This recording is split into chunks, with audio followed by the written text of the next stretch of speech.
welcome to the virtual service of the Unitarian Universalist Fellowship of Lake Norman.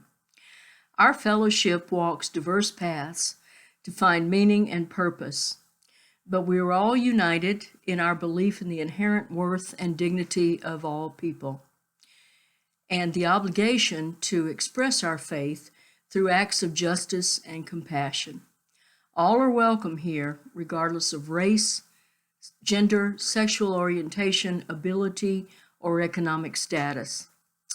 I'm Lynn Henderson, and I've been a member of the congregation since its founding and currently serve on the board. We will start today by lighting our chalice.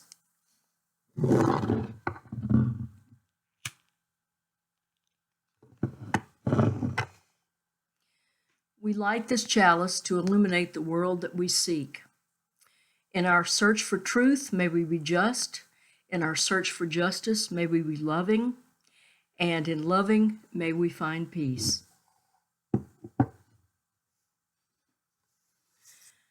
Everything begins with gratitude.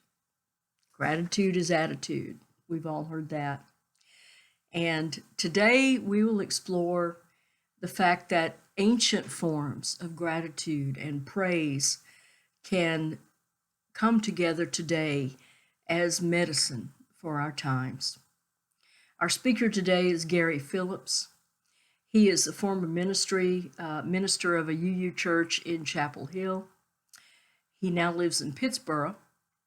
He was the 2016 through 2019 Poet Laureate of Carrboro, North Carolina. Now, if you're a Carolina grad like me, you know where all these places are.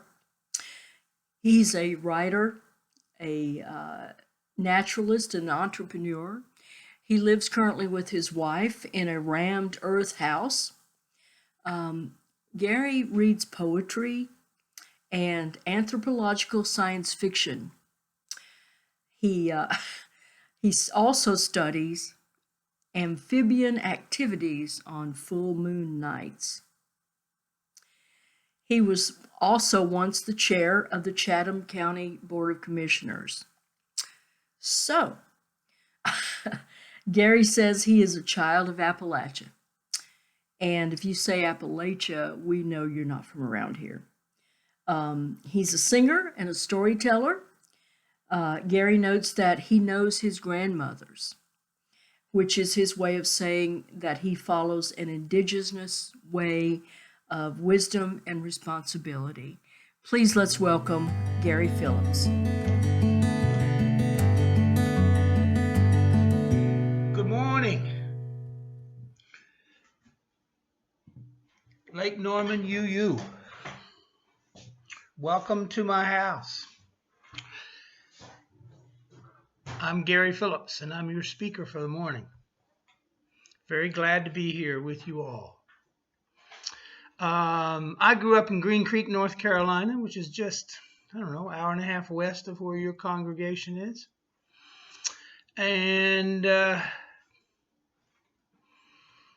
my mother's people are all from Yancey County, the High Mountains. That's where a bit of the Cherokee came into my family. So I'm a North Carolinian by birth. I've been a pastor. I am a businessman, and I am a poet. I was the Poet Laureate of Carrboro, North Carolina, which was a lot of fun. As a poet, I will probably toss a lot of poetry at you today because that's one of my jobs.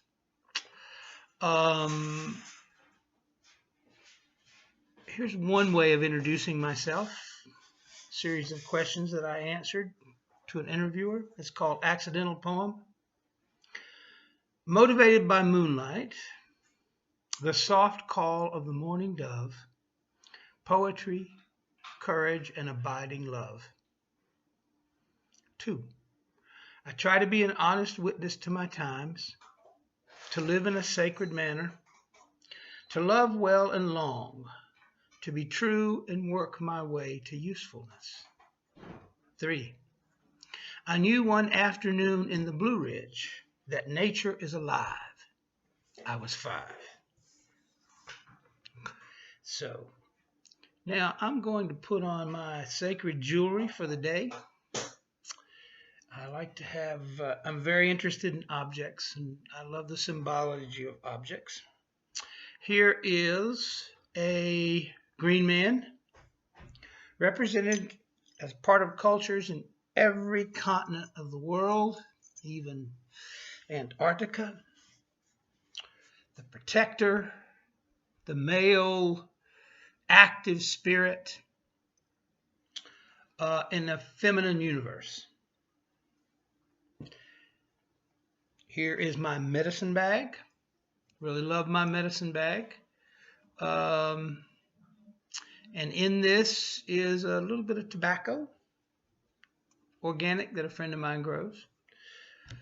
A little bit of cornmeal, because cornmeal is very sacred. In the Native American world, if you came into a new place and you wanted to speak to the land, you would pull out a little bit of cornbread from your medicine bag and you would sprinkle it on the ground and you'd say, I'm here not to fight. I'm here to be in peace on this land, and I bless this land. Right? And I'm also going to put on my stole for this event, because that is a way of saying that I come not just in body, but in spirit to talk about things we all need to talk about. Let us begin our day by acknowledging that we gather virtually and physically on the traditional land of the Catawba peoples who were dispersed here during the Great Removal. Also of the Santee and the Waxhaw and the Tutelo and the Wateree. These peoples lived in the past and they live in the present. We honor with gratitude the land itself and the people who have been its stewards for many generations. May all our dreams rise up from underfoot. May we stand for what we stand upon. Let all the people say, Aho. I think we'd be remiss, since Lake Norman is in your name, if we didn't talk a bit about Lake Norman today. I hauled up a few things I wanted to present to you. Maybe all of them you know, and you might not, perhaps. Lake Norman is the largest man-made body in North Carolina. It interrupted, as did Wateree Lake and Lake James, the longest river system in North Carolina, the Yadkin PD, and is the source as a lake of both environmental gifts and environmental problems. It is the home of the heel splitter, one of the largest edible mussels in North Carolina. And when the waters are clean, the heel splitter survives. And it's called that for a good reason. It's got a very, very sharp edge. So the inflow is the Catawba River. And when it outflows, it becomes the Wateree at the state line. When I was a kid, the Wateree was very important to me because at least once a year, my uncle and my father would take me there and we would fish, sometimes for days. Cutting up the fish in the evening and eating them, putting all the extra in the cooler, taking it home and distributing it to all our family and friends. Sometimes 85, 95, 100 pounds of fish, mostly catfish. It was great. And I wrote a poem in remembrance of the Wateree I want to share with you. 2 older boys and me, loaded with gear, came to the Wateree at nighttime. We trolled the river and laid out some lines, and water was over my chest at times. It was a year like any other year. Our forests lost and farmland gone to seed. We caught some fish and cooked them on a fire, watched the water and talked about desire, howled at the moon and called each other liar, while Nixon wept and televised his greed. We should say aloud the names of Monbo, and Long Island, because they are two prosperous mill towns who are underneath Lake Norman, along with farms and whole communities of people who had to be moved, mostly poor, mostly without other choices. You should know the story of Long Sam if you don't. The beautiful, quote, primitive young woman captured by a New York Times photographer in the years before Lake Norman was built, who became an international sensation. A Pocahontas figure who was eventually educated in North Carolina and got a degree. Long Sam, look that up. The last thing I want to leave you with about Lake Norman is a tale told to me by my African American friends who grew up near here. There was a plantation called Holly Oak, and on that land there are some of the largest oak trees around. Ghost bodies hang from those trees. Slaves and African Americans during Jim Crow that were murdered there, sometimes on full moon nights, appear. I know one person who's seen them. You might check that out. So let's go about the business of the day. Welcome to Sunday morning, to our time here. A lot of what we're going to talk about is gratitude. And so let me offer you a poem of gratitude, an unexpected poem of gratitude that came in my mailbox yesterday. It's called Give Me This. I thought it was a neighbor's cat back to clean the clock of the fledgling robins low in their nests stuck on the dense hedge by the house. But what came was much stranger. A liquidity moving all muscle and bristle.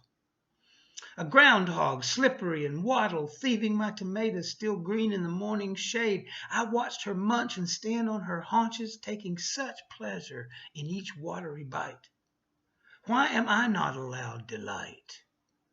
A stranger writes to request my thoughts on suffering.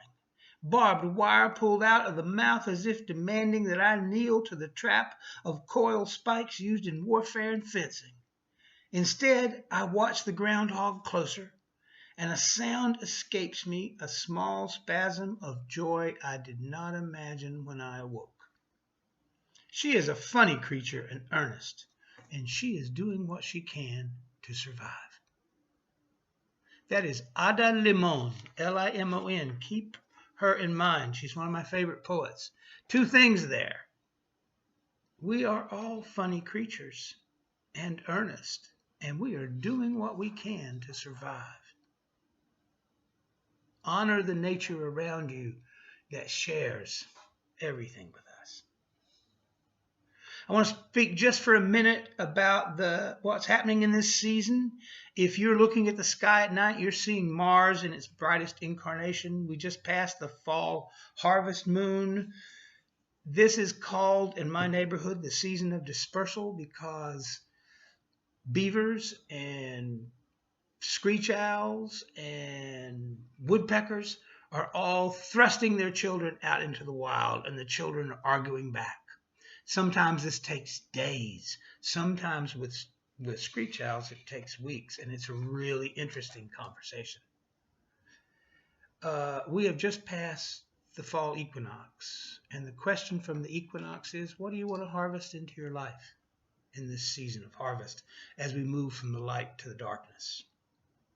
And I was asked by my astrologer friend Lynn Hayes to tell you who are Libras among you, all you Libras, this is just for you.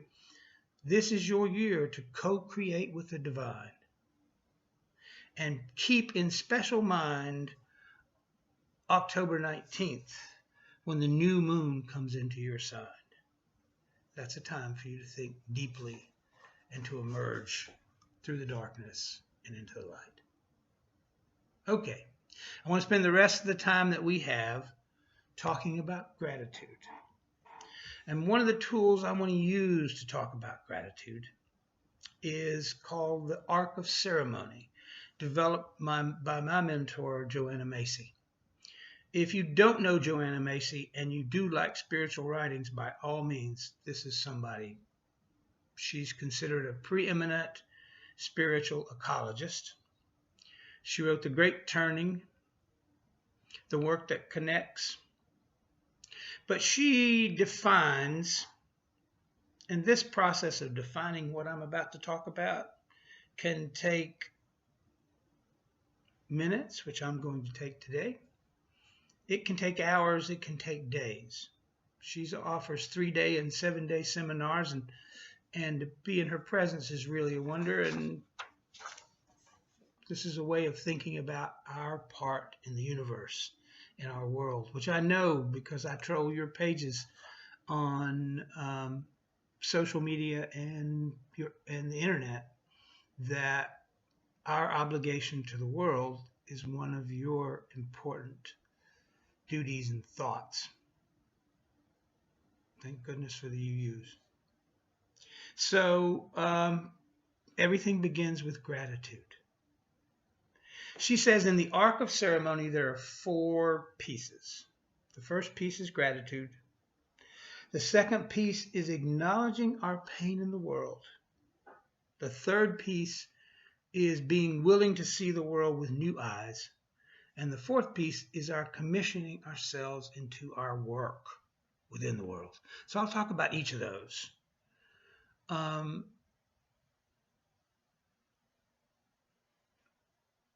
Let's begin with prayer. This is an indigenous prayer, thousands of years old, that is used in many, many forms. And it begins our ritual with a point of gratitude. Great Spirit within us and outside of us, repeat after me. We thank you for our lives. May we be responsible. Fill us with light. Give us strength to understand and eyes to see. Teach us to walk the soft earth as relatives of all that live. Thank you. Amen.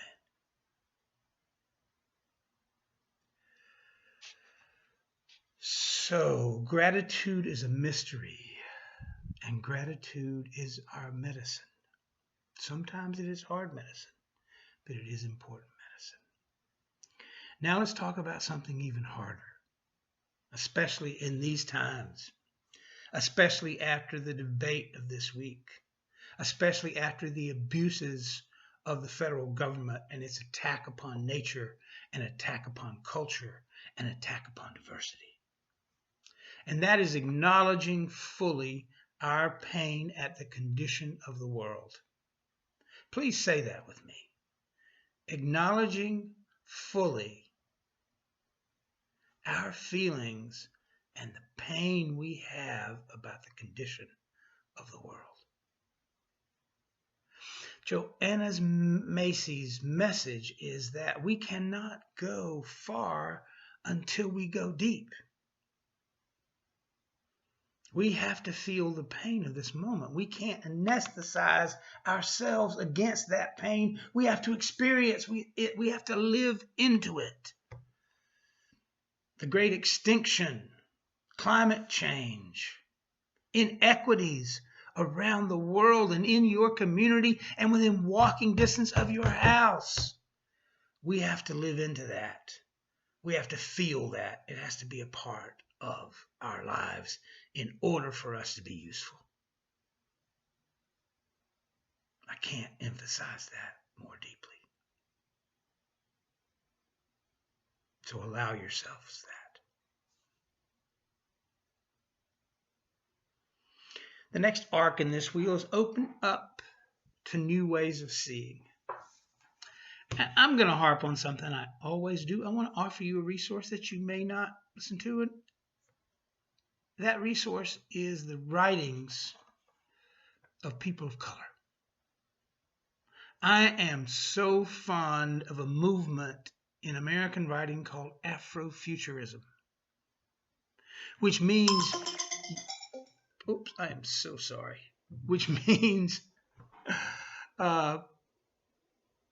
writings by mostly young women of color that are also fiction, science fiction, but as a way to talk about the world and talk about their own lives in a non-politicized way, but also in a true way. So let me give you some names.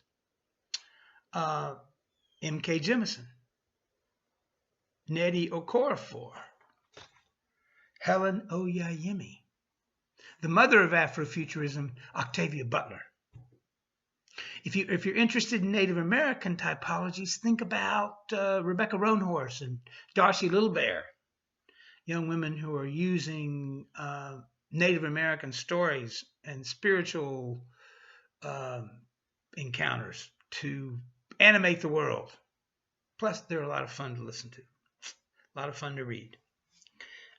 Music and culture that comes from people of color. Open yourself to that. Expose yourself to that. And finally, let's talk for a second about commissioning ourselves. As Joanna Macy says, sallying forth. Michael Meade wrote an extraordinary article this year called Where Have All the Wise Men Gone? And he talks about our becoming olders instead of elders. My encouragement to you is to become elders, to take on whatever spiritual garments you need or have, step out into the world and participate, support, tend, take care of people, defend people, protect people, love people, and allow your love to filter to the earth. Encompass it, connect to it, be supported by it, protect it. Thank you very much. Thank you for your time today. I may have taken a minute over, but I apologize. If you would hold your hands out for the benediction, I'll say a final prayer and we'll close. Thanks a lot.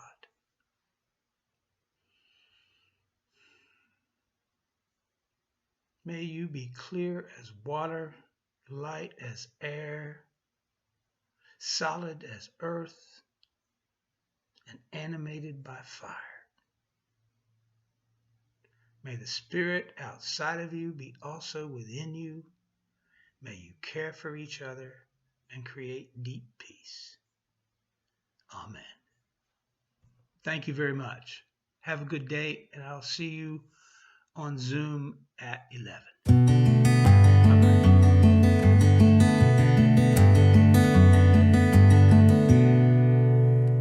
Greetings, everyone. This is a Bob Marley song called Three Little Birds. Don't worry about a thing.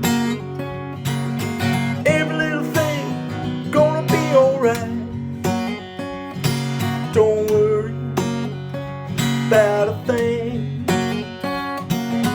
Every little thing's gonna be alright. Rise up this morning, smile at the rising sun. Three little birds flew by my doorstep, singing sweet songs, melodies sure and true, singing, this is my message for you. Don't worry about a thing. Every little thing gonna be alright. Don't worry about a thing. Every little thing gonna be alright. Rise up this morning, smile at the rising sun. Three little birds perched by my doorstep, singing sweet songs, melodies sure and true, singing, this is my message for you. Don't worry about a thing. Every little thing gonna be alright. Don't worry Ooh, every little thing gonna be alright. Every little thing gonna be alright. Every little thing gonna be alright.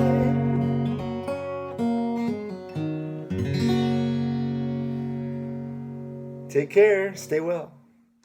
Thank you, Gary, for your thoughts and your wisdom today.